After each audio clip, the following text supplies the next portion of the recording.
The headlights of my old Ford cut through the inky blackness, barely illuminating the crumbling asphalt of Route 666. Locals called it the Devil's Mile, and for good reason, or so they claimed. I'd scoffed at the tales, phantom hitchhikers, spectral whales, cars vanishing without a trace. I was a rational man, a scientist, and ghost stories were for children. Tonight, however, my rationality was about to be severely tested. My GPS had led me astray, promising a shortcut.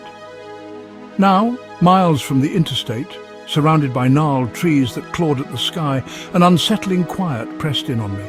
The only sound was the rhythmic thrum of the engine, a sound that suddenly felt too loud, too vulnerable. A flicker in my peripheral vision made me jump. I glanced in the rearview mirror. Nothing. Just the empty road stretching behind me, swallowed by the darkness. Probably just a trick of the light, I told myself, gripping the steering wheel tighter. A few minutes later, the same flicker. This time, I saw it. A pale figure standing by the side of the road, bathed in the brief flash of my headlights. It was a woman, her long, dark hair obscuring her face. My heart pounded. I told myself it was just someone needing help, but a shiver crawled down my spine. I slowed the car, hesitant. As I drew closer, the figure remained motionless, head bowed. "Hello!" I called out, my voice trembling slightly. No response. I stopped the car a few feet away, leaving the engine running. "Can I help you?" I asked again, more cautiously this time. The figure slowly raised its head. My breath caught in my throat. Her face wasn't visible, hidden completely by the shadows of her hair. But that wasn't the worst part.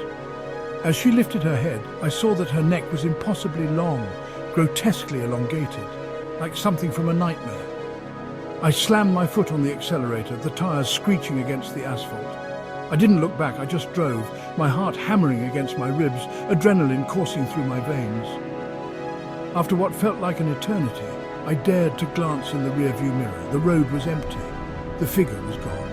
I let out a shaky breath, telling myself I'd imagined it. Stress, exhaustion, the eerie atmosphere, it had all played tricks on my mind.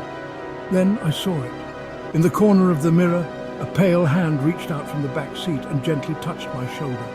I screamed, a primal sound of pure terror. I swerved, losing control of the car. The world spun, headlights blurring into streaks of white. Then, everything went black.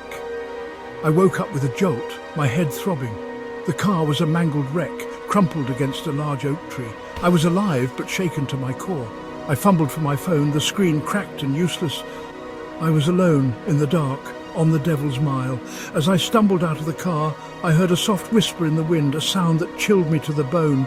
It was a woman's voice, barely audible, but filled with an ancient sorrow. "You shouldn't have stopped," it whispered.